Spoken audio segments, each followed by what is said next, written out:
Hello दोस्तों, मेरा channel में आपका स्वागत है। ब्राइट लाइफ बाय उत्तम प्रथम। चलो देर ना करके आज का लेसन सुनते हैं। कृष्ण कहते हैं कि जो कार्य आज तुम्हें दर्द दे रहा है, कल वही तुम्हारी सबसे बड़ी ताकत बनकर उभरेगा। झोंक दिया हुनर को मेहनत की भट्टी में, कुछ तो काबिल जरूर बनेंगे। घर बड़ा हो या छोटा ये मायने नहीं रखता, उस घर में एक दूसरे के प्रति प्यार और सम्मान कितना है ये मायने रखता है। घर की जिम्मेदारियां निभाते निभाते खुद की खुशी, खुद के सपने तक भूलने पड़ते हैं। अपनी वाणी को शुद्ध रखिए, संस्कारों की ये पहली अमानत होती है। अगर धैर्य करोगे तो मिलेगा, गुरूर करोगे तो गवाओगे। जीवन में खुश रहने के लिए एक ही मंत्र है, राधे राधे का चिंतन करो और चिंता करना छोड़ दो। व्यक्ति का नजरिया और बात करने का तरीका बताता है कि उसे संस्कार कैसे मिले। कपड़े तो ब्रांडेड खरीद सकते हैं, लेकिन संस्कार किसी दुकान में नहीं मिलते। भरोसा स्टिकर जैसा होता है, दोबारा पहले जैसा नहीं लगता। जीवन को समझाने के लिए पीछे मुड़कर देखें और जिंदगी जीने के लिए हमेशा आगे देखें। वक्त और प्यार दोनों जिंदगी में खास होते हैं। वक्त किसी का नहीं होता और प्यार हर किसी से नहीं होता। कहने को तो बहुत सी बातें होती हैं, पर असली सुकून चुप रहने से ही मिलता है। आज के समय की ये सच्चाई है कि जरूरत तय करती है कि बोलने का ढंग कितना देर तक मीठा रखना है। जब पीरा और कष्टकारी बोली दोनों सहन होने लगे तो समझ लेना इंसान समझदार हो गया है। माँ बाप की बातें और किताबें कभी धोखा नहीं देती। जिंदगी में अहमियत उसे ही दो जिसमें अहम ना हो। दिल साफ रखो और सबको माफ करो, जिंदगी हसीन हो जाएगी। हर इंसान के साथ इतनी खूबसूरती के साथ रिश्ता निभाओ कि लोग आपको खोने से डरे, आप लोगों को खोने से नहीं। कुछ कर्म ऐसे होते हैं जिनका प्रायश्चित नहीं होता, उसे कुदरत के नियमानुसार भुगतना पड़ता है। अगर रास्ता खूबसूरत हो तो पता करें किस मंजिल को जाता है, लेकिन अगर मंजिल खूबसूरत हो तो रास्ते की परवाह ना करें। आपका स्वाभिमान अगर किसी को अभिमान लग रहा है तो बिल्कुल लगने दीजिए। जो 2 पल में बदल जाते हैं वह विचार नहीं, वहम कहलाते हैं। भरोसा जितना कीमती होता है, धोखा उतना ही महंगा हो जाता है। ताश का जोकर और अपनों की ठोकर अक्सर बाजी घुमा देते हैं। कभी फुर्सत में अपनी कमियों पर गौर करना, दूसरों का आईना बनने की ख्वाहिश मिट जाएगी। नियत से ईश्वर खुश होते हैं और दिखावे से इंसान। मिली थी जिंदगी किसी के काम आने के लिए, पर वक्त बीत रहा है कागज के टुकड़े कमाने के लिए। रिश्तों को बनाए रखने का सिर्फ एक ही शर्त है, किसी की कमियां नहीं अच्छाइयां देखिए। समय उनका इंतजार करता है जो उसका इस्तेमाल करना जानता है। समय दिखाई नहीं देता, लेकिन बहुत कुछ दिखा जाता है। अकेले ही गुजरती है जिंदगी।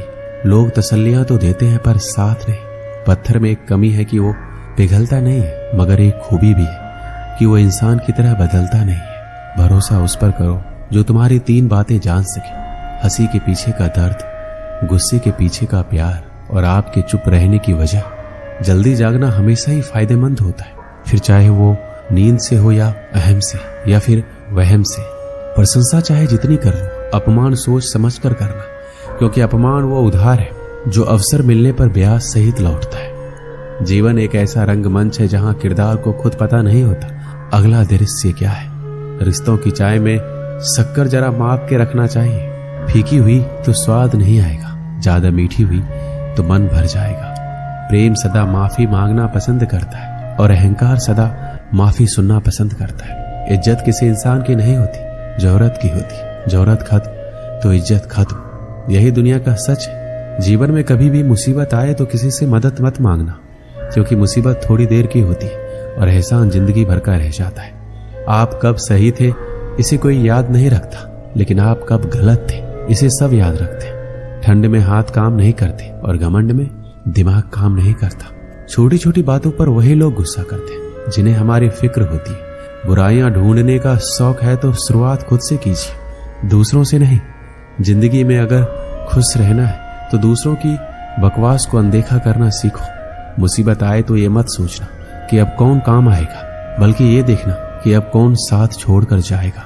किसी ने सच ही कहा है, इंसान आपका मोल कभी नहीं समझ पाएगा जिसके लिए आप हमेशा हाजिर रहते हैं। सच्चे व्यक्ति को खुद के ऊपर घमंड तभी आता है जब सच्चाई के साथ अड़िग होकर खड़ा होता है। माचिस किसी दूसरी चीज को जलाने से पहले खुद को जलाती है। गुस्सा भी एक माचिस की तरह है, ये दूसरों को बर्बाद करने से पहले खुद को बर्बाद करता है।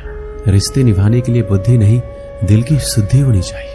इंसान ही इंसान का रास्ता काटता है, बिल्लियां तो यूं ही बदनाम है। घमंड के अंदर बुरी बात यह होती है कि वो आपको कभी महसूस नहीं होने देगा कि आप गलत हो। एक सच्चे मित्र की पहचान केवल संकट के समय होती है और एक मूर्ख व्यक्ति की पहचान खुशी और दुख दोनों के समय पर की जा सकती है। लोगों को वक्त देना सीखो, रिश्ता खुद मजबूत हो जाएगा। समझदार इंसान से की गई कुछ मिनट की बात हजारों किताबें पढ़ने से बेहतर होती है। दूसरे के घर में जाकर हंगामा वही लोग करते हैं जिन्हें उनके घर में कोई इज्जत नहीं मिलती। चैन से जीने के लिए 4 रोटी 2 कपड़े काफी है, पर बेचैनी से जीने के लिए 4 गाड़ी और 2 बंगले भी कम हो जाते हैं। जो आपके खुश होने पर खुश और दुखी होने पर दुखी हो जाए, उससे ज्यादा प्यार आपको कोई नहीं कर सकता है। जब तक तुम्हारे पास पैसा है, दुनिया पूछेगी भाई तू कैसा है। लोग आईना देखना छोड़ देंगे अगर आईने में चित्र की जगह चरित्र दिखाई देगा तो। कड़वा सत्य, किसी भी व्यक्ति को ज्यादा सुधारना चाहोगे तो आपका दुश्मन बन जाएगा। जब कोई नया मिल जाता है तो पुराना रिश्ता ऐसे खत्म हो जाता है जैसे कभी था ही नहीं। छोटी सी होती है ये जिंदगी, इसे हंसकर जियो, क्योंकि लौटकर सिर्फ यादें आती है, वक्त नहीं। जिनको खुद के ऊपर हौसला होता है वो अक्सर ही दूसरों के हाथ के नीचे इतराया नहीं करते। पैरों में लगने वाली चोट हमें संभल कर चलना सिखाती है, वहीं मन में लगने वाली चोटें हमें संभल कर जीना सिखाती है। एक गांव में एक जमींदार था, उसके पास बहुत सारा धन था। 200 बीघा खेत, अनेक गाय, 10-12 बगीचे और एक बड़ा सा तालाब था। अनाज से उसका घर भरा रहता था, बर्तन भर के दूध दही घी रहता था। 100 टोकरी रोज बगीचे से फल आता था। तालाब में अनगिनत मछलियां थी। जमींदार के चारों तरफ से ही धन आता था। बगल के गांव के लोग भी उससे अनाज, फल, मछलियां आदि लेने आते थे। उसे किसी भी चीज की कमी नहीं थी। उसका जीवन एकदम आराम से चलता था। जमींदार का एक बेटा था, राम प्रसाद। जमींदार के मरने के बाद काम काज का सारा जिम्मा राम प्रसाद पे ही आ गया। राम प्रसाद को घर बैठे ही सारी सुविधा मिल रही थी। वह बहुत खुश था। कुछ दिनों बाद धीरे धीरे उसके धन में कमी होने लगी। अन्न भंडार खाली होने लगा। गायों का दूध कम हो गया। बगीचे से फल मिलने बंद हो गए। तालाब से मछलियां गायब होने लगी। अब राम प्रसाद दुखी और परेशान रहने लगा। धीरे धीरे उसका तबीयत भी खराब होने लगा। उसकी तबीयत के बारे में सुन के उसका हाल पूछने के लिए गुरुजी उसके घर आए। राम प्रसाद ने उनका बहुत अच्छे से स्वागत किया और सेवा में कोई कमी नहीं छोड़ा। लेकिन गुरुजी बिना बताए ही समझ गए कि राम प्रसाद ठीक नहीं है। वह अंदर ही अंदर बहुत परेशान है और उसी की वजह से बीमार भी पड़ा हुआ है। फिर भी उन्होंने राम प्रसाद से पूछा, क्या हुआ राम प्रसाद, सब ठीक तो है? तुम बहुत उदास लग रहे हो।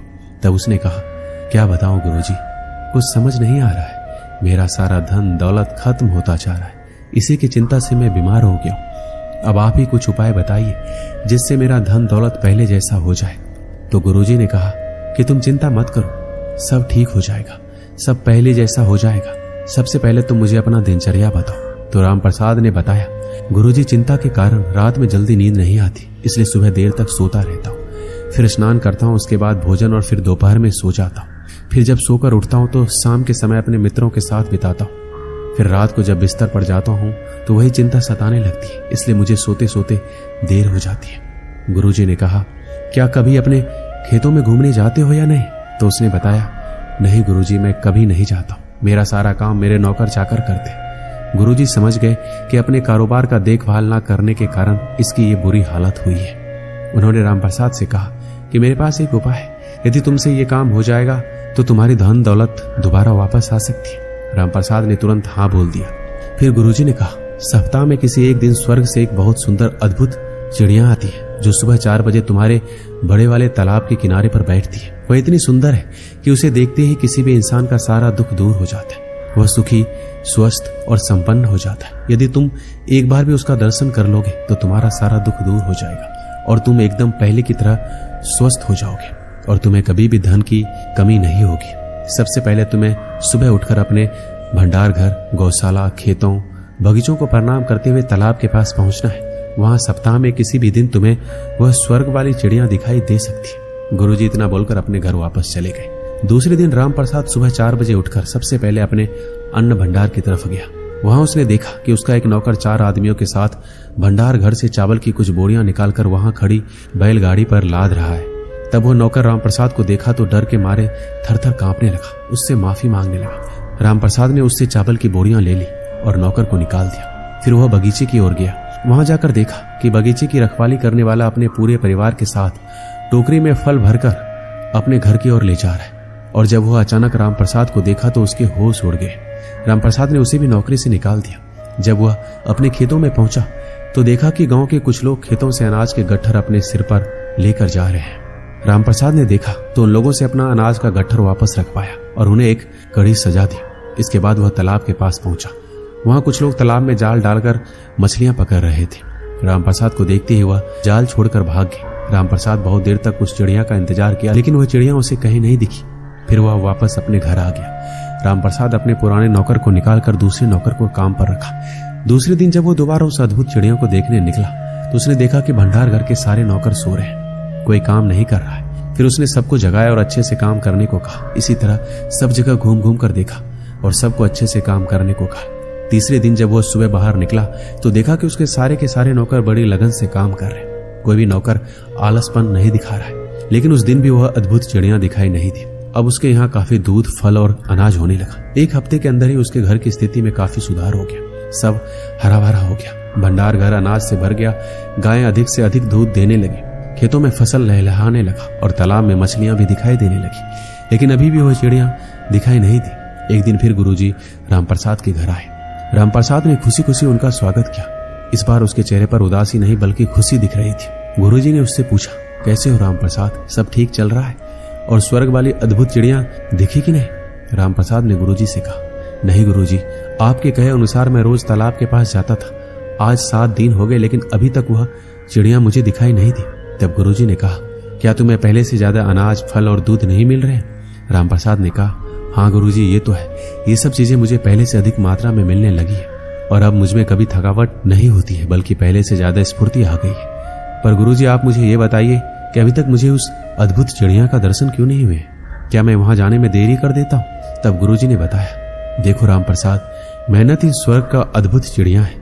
मेहनत से हमें सुख और समृद्धि प्राप्त होती है। अगर तुम इसी तरह मेहनत करोगे तो तुम्हें मेहनत का फल अवश्य मिलेगा और तुम अपने काम धाम पर ज्यादा से ज्यादा ध्यान दोगे तो तुम चारों तरफ से संपन्न रहोगे। कोई दुख बीमारी तुम्हारे पास नहीं आएगी और सुबह सुबह उठकर सूर्य की पहली किरण लेने से भी तुम्हारा शरीर स्वस्थ रहेगा और ऐसे ही धीरे धीरे तुम्हारे चेहरे पर चमक आ जाएगी। गुरुजी की कही सारी बात रामप्रसाद को समझ आ गई। वह जान गया कि मेहनत करने से ही लक्ष्मी की प्राप्ति होती है। उस दिन से वह वैसा ही करने लगा जैसा उसको गुरुजी ने कहा था। इसलिए कहते हैं कि मेहनत का फल हमेशा मीठा होता है। आशा करते हो कि ये वीडियो आपको जरूर पसंद आई। मिलते हैं नेक्स्ट वीडियो में। For more video, please subscribe.